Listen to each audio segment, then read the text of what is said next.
Gideão alcançou o seu potencial divino mesmo em condições precárias.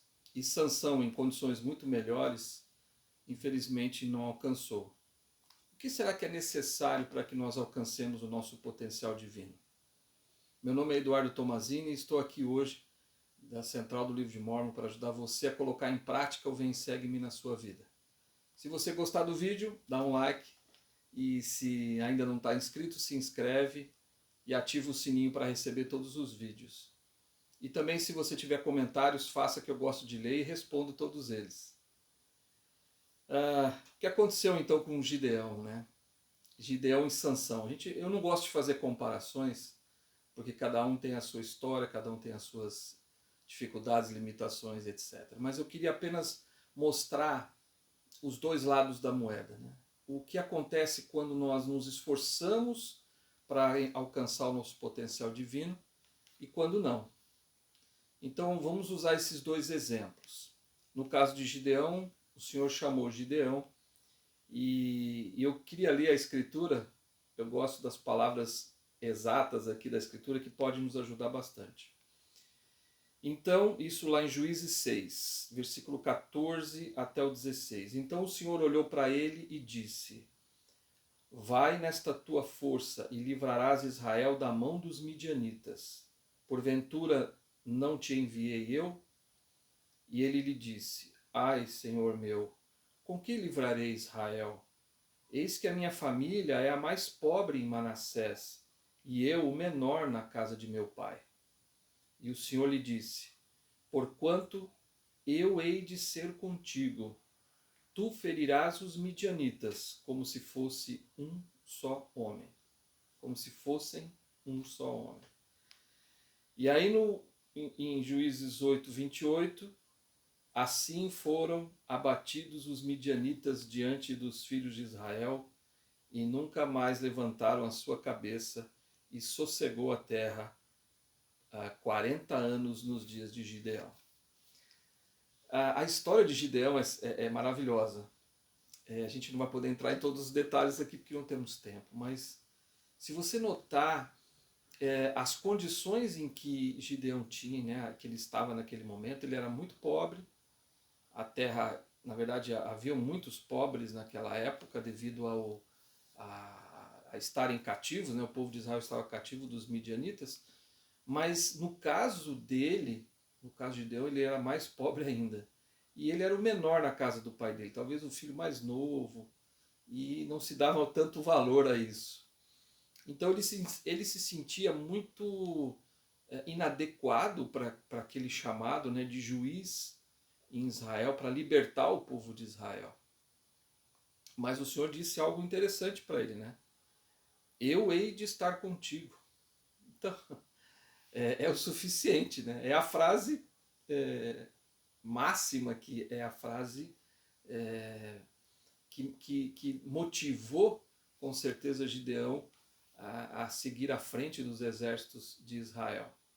Mas o interessante é notar que nessa história haviam milhares de soldados dos midianitas, um exército gigantesco. Israel também tinha o seu exército, mas o Senhor não queria que todo o exército de Israel lutasse contra os exércitos dos midianitas. Por quê? Porque o Senhor queria que o povo soubesse que foi o Senhor que os livrou e não os soldados, não o exército. E então o Senhor foi reduzindo o exército, deixando só com 300 homens para lutar com outros milhares de homens. E a gente vê na história que o Senhor estava com eles. O Senhor providenciou tudo. E Gideão seguiu exatamente as instruções do Senhor. Ele foi seguindo ali com exatidão todas as instruções. E as coisas aconteceram conforme o Senhor havia dito. E apesar da inadequação de Gideão, você pode notar, a gente pode ler que realmente o Senhor estava com ele. Ele venceu porque o Senhor estava com ele. Porque ele seguiu com exatidão as palavras do Senhor. Ele fez exatamente o que o Senhor queria. E aí ele teve muito sucesso. E a gente vê que por 40 anos o povo de Israel viveu em paz. Até que então, novamente, eles começaram a fazer coisas erradas, né? Depois da morte de Gideão. E aí surgiu Sansão. Naquela época, os filisteus dominavam os israelitas. E Sansão nasceu e também foi chamado como juiz para poder livrar Israel. E na escritura a gente lê lá em Juízes 13, 24, depois a mulher deu à luz um filho e chamou o seu nome Sansão. E o menino cresceu e o Senhor o abençoou. Então, o Senhor estava com Sansão. Sansão era uma situação bem diferente da Gideão. Ele estava em condições até melhores do que Gideão, porque também o Senhor o abençoou de uma forma que ele ganhou uma força física extrema. Acho que nenhum homem nas escrituras nós conseguimos encontrar um homem que foi tão forte como Sansão. E o Senhor o abençoou com isso para que ele pudesse libertar a casa de Israel das mãos dos filisteus. Mas infelizmente a gente conhece a história e sabe que Sansão não seguiu os mesmos caminhos que Gideão seguiu. Gideão se aproximou do Senhor, apesar da sua inadequação, apesar das suas fraquezas, das suas inabilidades. Ele se sentia fraco diante dos homens, de todas as pessoas, mas o Senhor disse: eu vou estar com você. E ele acreditou nisso, e isso o motivou, aumentou a sua fé. E por causa disso ele venceu e realizou aquilo que o Senhor queria. Já Sansão, ele começou a fazer várias coisas erradas. Gideão guardava os mandamentos, ele se esforçava em fazer exatamente aquilo que o Senhor queria. Já Sansão, infelizmente, não fazia o mesmo. E a gente vê que várias coisas erradas que Sansão fez, por exemplo, ele casou-se fora do convênio, ele acabou matando 30 homens, depois matou mais 1000 homens, quebrou a castidade com uma prostituta, se afeiçoou a Dalila, que era uma filisteia, provavelmente eles tiveram um romance ali, provavelmente não, eles tiveram um romance, e quebrando a castidade também com ela, e aí ele revelou para ela qual era o convênio que ele tinha, que não podia passar navalha na cabeça dele. E aí então, quando ele revela o convênio, a Dalila conta por dinheiro, ela conta para os filisteus, e eles vão lá e fazem o que fizeram, a gente vai ver daqui a pouco. Então ele quebrou o convênio, e aí ele tinha muita ira, ele era muito... a ira tomava conta dele, ele tinha muito... ele era forte assim, o desejo de vingança. Então, Sansão tinha várias coisas que o afastavam do Espírito. Apesar dele ter mantido a força dele durante um bom tempo, o Senhor ainda o abençoou com a força, porque o que o Senhor queria? Como o povo tinha se arrependido, tinha buscado o Senhor Senhor falou: vou levantar um juiz, vou dar força física para ele, para que ele possa vencer os filisteus e possa libertar o meu povo. Então, o Senhor deixou que Sansão tivesse aquela força, aquela habilidade da força física durante um tempo, mas infelizmente tudo que ele fez levou ele a ficar fraco espiritualmente. Tinha uma grande força física, mas estava fraco espiritualmente. Até que então, por causa de tudo isso, de todas estas causas, houveram as consequências, e as consequências foram dramáticas para Sansão. Depois que cortaram o cabelo dele, ele perdeu a força, então eles arrancaram os olhos dele, diz a escritura que arrancaram literalmente. Ele ficou preso, enquanto ele estava preso ele girava um moinho lá, naqueles moinhos de pedra que era gigantesco, exigia muita força física, e ele tinha perdido a força dele. Os filisteus zombaram dele, humilharam ele diante de mais de 3.000 pessoas, em um determinado momento lá, no final da história.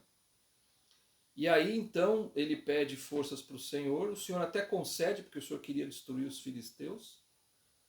E aí então ele matou mais de aquelas pessoas todas lá que estavam zombando dele, e ele acabou morrendo também, quer dizer, ele matou muitas pessoas, mais do que ele havia matado em vida, ele matou na morte, e acabou morrendo também, se matando em razão disso. E o povo de Israel continuou cativo dos filisteus por 20 anos. Então, olha a diferença dos dois, as atitudes dos dois, e onde eles chegaram. Gideão, aparentemente o potencial divino dele era pequeno, né? Puxa, ele tinha poucas habilidades, ele não tinha a força física de Sansão, ele era pobre, ele era considerado o menor na casa dele, socialmente ele era uma pessoa desconhecida e insignificante. Mas quando ele se aproximou do Senhor, o Senhor estava com ele e ele conseguiu atingir o seu potencial divino. Com Sansão foi exatamente o oposto. O Senhor queria dar a ele todas as condições para que ele atingisse o seu potencial divino, mas ele, infelizmente, ao invés de aproximar-se do Senhor para ganhar essa força para atingir seu potencial divino, ele se afastou, então acabou perdendo esse potencial e não atingindo. E a gente encontra em Doutrina e Convênios, na seção 3, versículo 4, né, uma escritura que é muito forte, e diz assim: pois embora um homem tenha muitas revelações e tenha poder para realizar muitas obras grandiosas, contudo, se ele se vangloriar da própria força e ignorar os conselhos de Deus e seguir os ditames da própria vontade e de seus desejos carnais, cairá e trará sobre si a vingança de um Deus justo. Olha isso, né? Foi exatamente, essa escritura reflete bem o que aconteceu com Sansão. E o oposto dela também foi o que aconteceu com Gideão. Quer dizer, o Senhor, ele ouviu os conselhos de Deus, ele seguiu os ditames as coisas que o Senhor falou para ele fazer, ele fez. Ele não tinha os desejos carnais, ele conseguiu superar isso e ele acabou se tornando quem se tornou. O Gideão foi talvez considerado o juiz mais forte, mais justo. Houveram outros, mas a história dele é muito, muito significante, né, nessa época dos juízes. E exatamente foi o que a Escritura reflete bem o que Sansão fez. Né? Ele vangloriou da sua própria força, ignorou os conselhos de Deus, seguiu os ditames da sua própria vontade, dos seus desejos carnais. E o resultado foi exatamente esse. Ele caiu e trouxe sobre si a vingança de um Deus justo. Com a experiência de Sansão, que princípio será que nós podemos aprender, né, sobre os resultados da violação de convênios? Se quebrarmos nossos convênios com o Senhor, não teremos mais o Espírito conosco. Então, se você não tem o Espírito com você, você perde o seu dom, você perde a sua... No caso de Sansão, perdeu o dom, perdeu a força física. As bênçãos ou capacidade podemos perder se o Espírito do Senhor não estiver conosco? Quais seriam as bênçãos e as capacidades que nós podemos perder se o Espírito do Senhor não estiver conosco? O que teria acontecido, por exemplo, se Sansão tivesse feito exatamente o que o Senhor disse para ele fazer? Se ele tivesse guardado os mandamentos, se ele tivesse honrado o Senhor, tivesse dado glória ao Senhor, ou reconhecido a mão do Senhor na vida dele, o que teria acontecido com ele? Talvez na história hoje nós teríamos Sansão como um herói, como alguém, um libertador, mas infelizmente não foi isso que aconteceu. A gente tem vários exemplos nas Escrituras de pessoas que atingiram seu potencial divino e outras que não atingiram. Por exemplo, nós temos alguns exemplos disso, né? Podemos citar aqui Enoque, que também se sentiu inadequado, mas olha o que ele fez, ele exaltou a cidade dele inteira, né? Ele transladou a sua cidade inteira. Moisés também se sentia inadequado, mas também se tornou quem se tornou, um dos maiores profetas das Escrituras. José do Egito também, com pouca coisa, era só um escravo, era um presidiário, e olha onde ele chegou. Ele tinha pouca coisa, poucas condições, mas o Senhor o elevou para que ele atingisse seu potencial, e ele atingiu. Nefe também, nas circunstâncias que ele vivia, mas Nefe chegou. Esther também, Maria, mãe de Cristo, também eram mulheres, né? Tanto Esther quanto Maria, até, vamos dizer assim, para a sociedade insignificante no primeiro momento, mas depois então elas atingiram o seu potencial. Esther se tornou esposa do rei, e aí ela livrou a Israel da morte, da servidão. E Maria foi a mãe de Cristo, uma moça, uma menina ali insignificante ali em Nazaré, mas ela então, ela pela sua, apesar da sua inadequação, vamos dizer assim, para a sociedade, Maria, ela tinha um potencial divino gigantesco, porque ela se tornou a mãe de Jesus Cristo. Nós podemos encontrar outros, como Pedro, que também era um pescador, um homem simples, mas o potencial divino de Pedro era gigantesco também. Ele se tornou presidente da igreja, ele andou com Cristo durante 3 anos. E ele aprendeu, apesar dos seus defeitos, da sua impulsividade, ele se tornou um homem maravilhoso, um profeta de Deus poderoso.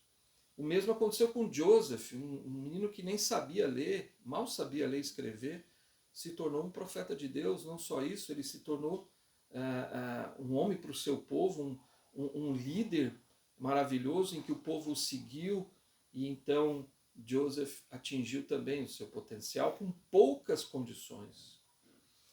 Mas nós vimos também que outros não atingiram. Lamã e Lemuel tinham as condições para poder atingir o seu potencial divino, mas não atingiram. Sansão, Caim, Judas, Oliver Cowdery. Eu vejo Oliver Cowdery, um homem que era um advogado formado.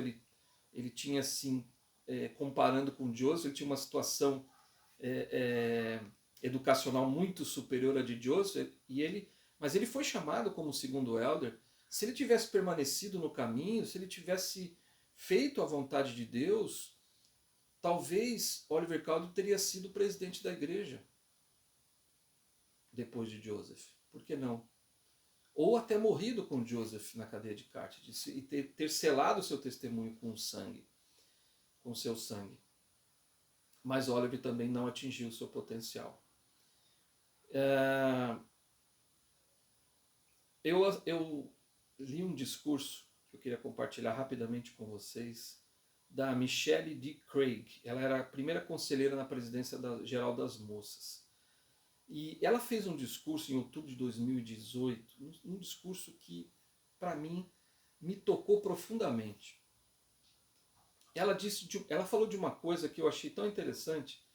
Ela disse o seguinte, eu vou ler vários trechos do discurso dela para que a gente possa ter uma ideia exata das coisas que ela quis passar nesse discurso. Ela disse o seguinte: associados à percepção inata de que podemos fazer e ser algo mais, às vezes criam em nós o que o elder Neil Maxwell chamou de descontentamento divino. O descontentamento divino surge quando comparamos o que somos com o que podemos, o que somos com o que temos poder para nos tornar. Cada um de nós, se formos honestos, sentiremos a diferença entre nossa capacidade atual e o que queremos nos tornar. Pode parecer um pouco difícil de entender, mas já já você vai compreender bem. O descontentamento divino é algo que a gente...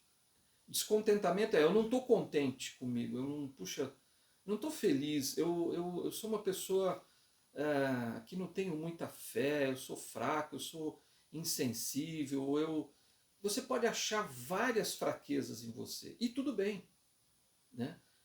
E isso pode ser bom, pode ser ruim também, é isso que a gente vai falar, e é isso que ela diz nesse discurso. Então, você se sentir inadequado, como por exemplo Gideão se sentia, como Enoque se sentia, Moisés, tá tudo bem. Porque é o que você tem, é o que o Senhor te deu. Eu tenho essas fraquezas, né? Como o Senhor falou lá em Éter 12:27. Então, se você se sente fraco, então você tem várias fraquezas, mas você se humilha diante do Senhor, o Senhor vai tornar essas fraquezas fortalezas. E isso é muito interessante nesse discurso que ela coloca. É isso que eu quero apresentar aqui para você. Olha só. Podemos escolher trilhar o caminho mais elevado que nos leva a buscar Deus, sua paz, a sua graça, ou ouvir Satanás, que nos bombardeia com mensagens de que nunca vamos ser ricos, inteligentes ou bonitos o bastante e que nada será suficiente. Nosso descontentamento pode se tornar divino ou destrutivo. Então, olha isso.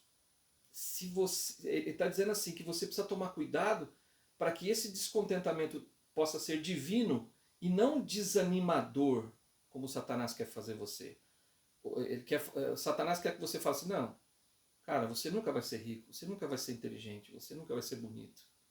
Bom, você pode ser feio, você pode ser pobre, você pode não ser tão inteligente. Mas com o Senhor junto com você, e quando você reconhece isso diante de Deus, ele transforma tudo isso. Então, ele torna tudo isso divino. É isso que você precisa entender. E é o que eu estava entendendo aqui, né? Preciso aplicar isso na minha vida cada vez mais. Mas eu consigo enxergar tudo isso que ela está dizendo. Ela continua.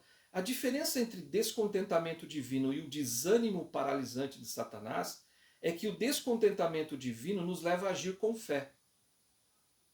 Esse descontentamento não nos mantém em nossa zona de conforto nem nos leva ao desespero. Então o fato de você falar, puxa, eu não tenho todas as condições, eu não sou tão habilidoso em tais e tais coisas, eu não consigo fazer isso, eu não consigo fazer aquilo, eu não tenho esse dom, tá tudo bem. O que você tem que fazer? Aproximar-se do Senhor para que o Senhor possa ajudar você a atingir o seu potencial, mesmo diante destas fraquezas que você tem. Ela disse mais, porque ela diz assim, aprendi que quando fico pensando coisas negativas sobre tudo que não sou, não progrido e é muito mais difícil conseguir sentir o Espírito. Então, olha isso, se você deixar que estas suas inabilidades ou fraquezas e você ficar pensando sempre negativamente sobre essas coisas, Satanás vai fazer com que você deixe de sentir o Espírito. Então não pense que essas coisas são negativas. Pensa no seguinte, bom, nesse momento que eu estou passando, eu sou fraco, eu não consigo, mas eu sei que o Senhor pode me ajudar. Senhor, me ajuda, eu sou fraco, eu sou inadequado, eu não consigo isso, eu tenho essa e essa fraqueza. Por favor, me ajuda. Me ajuda na minha incredulidade e o Senhor vai te ajudar. Quando você está com o Senhor, tudo é possível. Então, eu gosto muito e ela cita até nesse discurso, quando, por exemplo, naquela experiência, naquele grande milagre que Cristo realizou, de alimentar aquelas pessoas, 5 mil pessoas, né? Então o Senhor as pessoas estavam com fome, e aí o Cristo falou assim, olha, nós temos que dar alimento para esse povo, temos que dar de comer para eles. E aí os apóstolos disseram, mas Senhor, nós não temos nada. E o Senhor falou, o que nós temos aí? Nós só temos 5 pães e 2 peixes. Como é que nós vamos alimentar 3 mil pessoas com 5 pães e 2 peixes? E foi exatamente o que Cristo fez. Ele foi e ele multiplicou aqueles pães e aqueles peixes. E toda aquela multidão foi alimentada. Agora, perceba que isso vai acontecer. Então, o que você tem para apresentar? Eu só tenho 5 pães e 2 peixes. Eu sou fraco. Eu não consigo, eu não tenho tudo que eu preciso para realizar grandes coisas. Mas, apresenta para o Senhor os seus 5 pães e 2 peixes. E você vai ver o que ele vai fazer na sua vida. Pensa nisso. Ao colocar diante do Senhor que você se sente insuficiente, mas você apresenta para ele a sua insuficiência, os seus 5 pães e 2 peixes, e você vai ver o que ele vai fazer. Os milagres que ele vai realizar na sua própria vida e os milagres que ele vai realizar através de você na vida dos outros. eu, eu me sinto assim. Muitas vezes eu já tive várias experiências em que eu me senti inadequado. Eu me senti com falta de fé, me senti fraco. Diversas vezes. E quanto mais eu me aproximo do Senhor, mais eu me sinto inadequado, mais eu me sinto fraco. E às vezes é difícil isso. Mas quando eu reconheço isso para o Senhor, quando eu apresento os meus 5 pães e 2 peixes para Ele, é isso que eu tenho para oferecer. Então Ele transforma a minha vida, Ele me ajuda, Ele me usa como instrumento, Ele abençoa a minha vida sobremaneira. Eu nem sei contar as bênçãos que Ele me dá. E isso pode acontecer com você, lembra? Não fique desanimado porque você só tem 5 pães e 2 peixes. É isso que você tem? Então apresenta isso para o Senhor. E o Senhor vai transformar a sua vida. E você vai ver milagres acontecer na sua vida, dia após dia. Na sua própria vida e na vida dos outros, através de você. Te vejo no próximo vídeo.